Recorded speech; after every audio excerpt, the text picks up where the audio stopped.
Hello दोस्तों, स्वागत है आपके अपने YouTube channel S study IQ में। आज का हमारा टॉपिक है विद्युत, जिसे कि हम इलेक्ट्रिसिटी भी कहते हैं। इससे जुड़े टॉप 50 क्वेश्चन इस वीडियो में लेके आई हूँ, जो आपके किसी भी कम्पिटिटिव एग्जाम के लिए काफ़ी ही ज़्यादा हेल्पफुल होने वाला है। तो चलिए बिना टाइम वेस्ट किए हुए हम अपने फर्स्ट क्वेश्चन की ओर चलते हैं।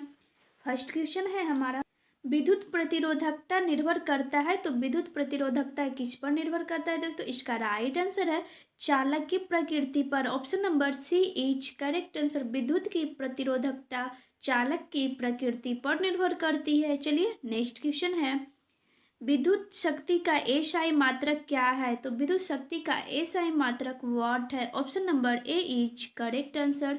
विद्युत शक्ति का एसआई मात्रक वाट है। चलिए नेक्स्ट क्वेश्चन है हमारा, ऊर्जा का एसआई मात्रक। तो ऊर्जा का एसआई मात्रक जूल है। Option number B is correct answer. ऊर्जा का एसआई मात्रक जूल होता है। चलिए नेक्स्ट, निम्न में से किसका अर्थ जल होता है? तो इसका राइट आंसर है hydro. Option number D is correct answer. Hydro का मतलब जल होता है। चलिए नेक्स्ट क्वेश्चन है हमारा, ताप बढ़ने पर चालक का प्रतिरोध क्या होता है? बढ़ता है, घटता है, सामान्य रहता है, क्या होता है दोस्तों? तो इसका राइट आंसर बढ़ता है। ताप बढ़ने पर चालक का प्रतिरोध बढ़ता है। चलिए नेक्स्ट क्वेश्चन है हमारा, विद्युत धारा का एसआई मात्रक है। तो इसका राइट आंसर है डी एम्पियर। विद्युत धारा का एसआई मात्रक एम्पियर होता है। चलिए नेक्स्ट क्वेश्चन है हमारा, एक विद्युत बल्ब 220 से 100 वाट लिखा है, इसमें फिलामेंट प्रतिरोध होगा। तो इसका राइट आंसर है 484 ohm. Option number C is correct answer. एक विद्युत बल्ब पर 220 से 100 वाट लिखा है, तो इसका फिलामेंट प्रतिरोध कितना होगा? 484 ओम होगा। चलिए नेक्स्ट क्वेश्चन है हमारा, एक वोल्ट कहलाता है। तो इसका राइट आंसर है 1 जूल पर coulomb. Option number B is correct answer. 1 volt 1 joule पर कूलॉम होता है। चलिए नेक्स्ट, विभवांतर मापने वाले यंत्र को कहा जाता है। तो इसका राइट आंसर है volt meter. Option number B is correct answer. विभवांतर मापने वाले यंत्र को वोल्ट मीटर कहा जाता है। चलिए नेक्स्ट, एम्पियर को विद्युत परिपथ में कैसे जोड़ा जाता है? तो इसका राइट आंसर है श्रेणी क्रम में। Option number A is correct answer. Ampere को विद्युत परिपथ में श्रेणी क्रम में जोड़ा जाता है दोस्तों। चलिए नेक्स्ट क्वेश्चन है हमारा, किसी कुंडली का प्रतिरोध ज्ञात करने का सूत्र है। तो इसका राइट आंसर है R equal to V upon I।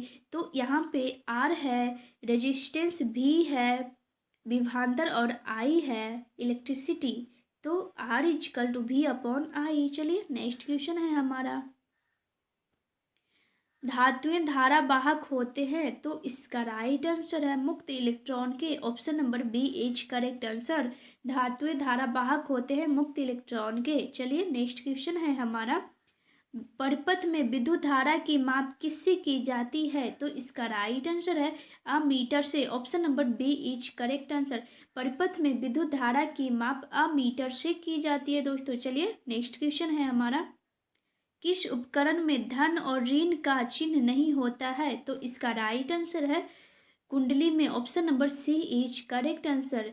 जो कुंडली होता है उसमें धन और ऋण का चिन्ह नहीं होता है। चलिए नेक्स्ट क्वेश्चन है हमारा, 10 ओम और 20 ओम के प्रतिरोध को श्रेणी क्रम में जोड़ने पर समतुल्य प्रतिरोध होगा। तो इसका राइट आंसर है 30 ओम।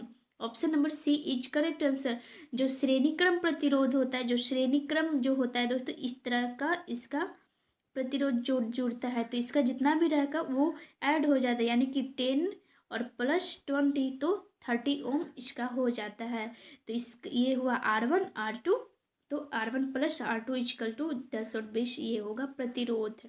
तो यहाँ पे R इक्वल टू हो जाएगा R1 प्लस R2, तो हो जाएगा 30। तो R प्रति समतुल्य जो प्रतिरोध होगा R equal to R1 plus R2, तो 30 ओम हो जाएगा यहाँ पे। चलिए नेक्स्ट क्वेश्चन है यहाँ पे, 12 वाट विभवांतर के दो बिंदुओं के बीच 2 कूलम आवेश को ले जाने में किया गया कार्य कितना होगा दोस्तों?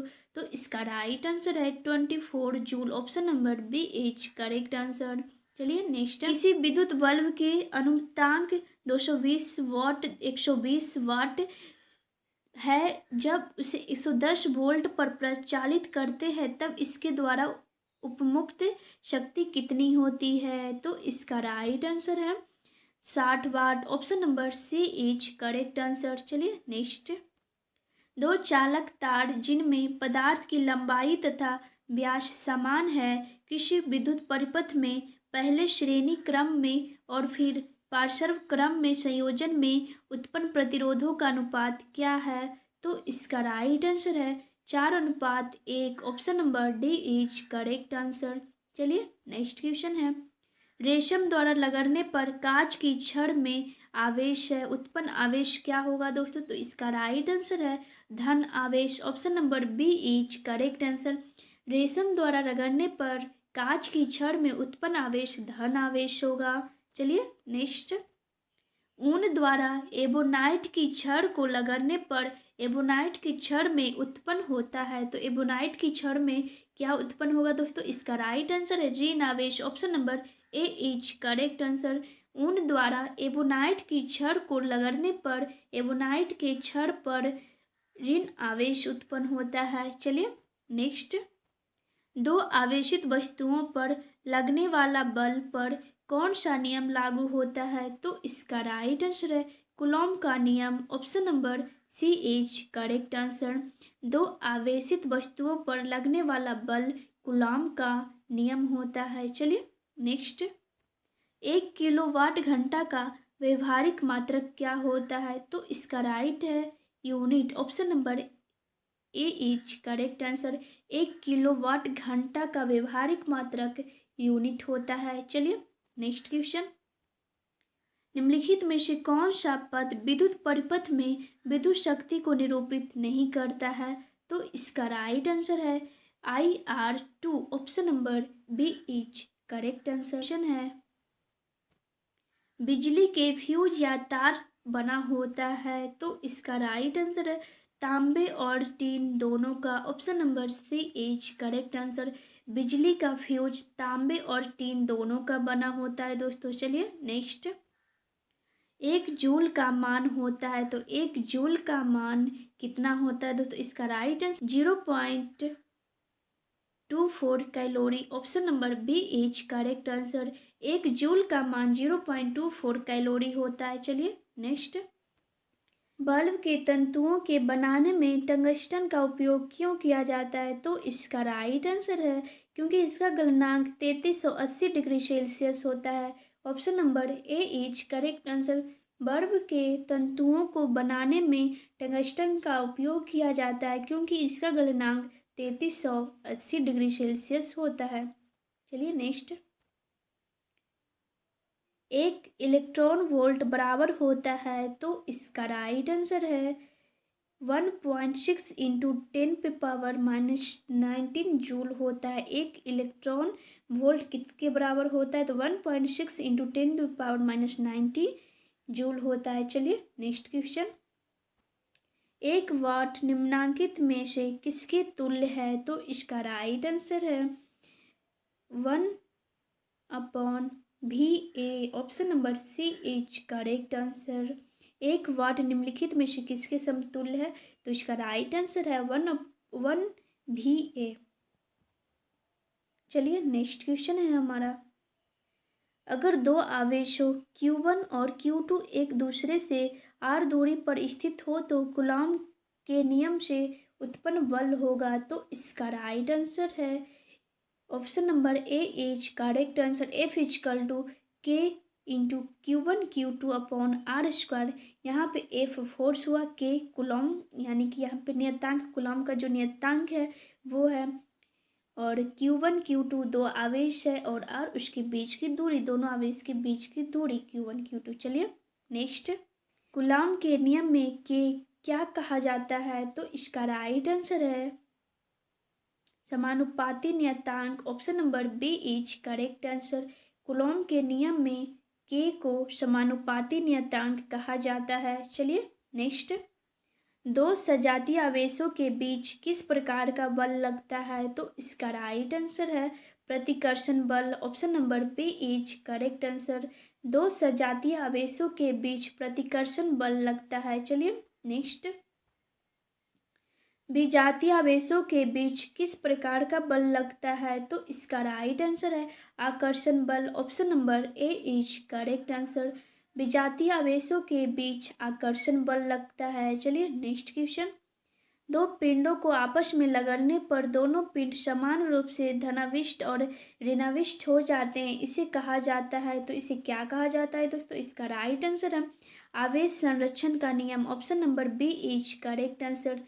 दो पिंडों को आपस में लगने पर दोनों पिंड समान रूप से धनाविष्ट और ऋणाविष्ट हो जाते हैं, इसे आवेश संरक्षण नियम कहा जाता है दोस्तों। चलिए नेक्स्ट, क्या प्रोटॉन आवेशन प्रक्रम में भाग लेता है? तो इसका राइट आंसर है नहीं। क्या तो जो प्रोटॉन आवेशन प्रक्रम में भाग नहीं लेता है दोस्तों, प्रोटॉन आवेश प्रक्रम में भाग नहीं लेता है। चलिए नेक्स्ट क्वेश्चन है, दो वस्तुओं को आपस में लगाने पर जो इलेक्ट्रॉन का त्याग करता है वह हो जाता है क्या?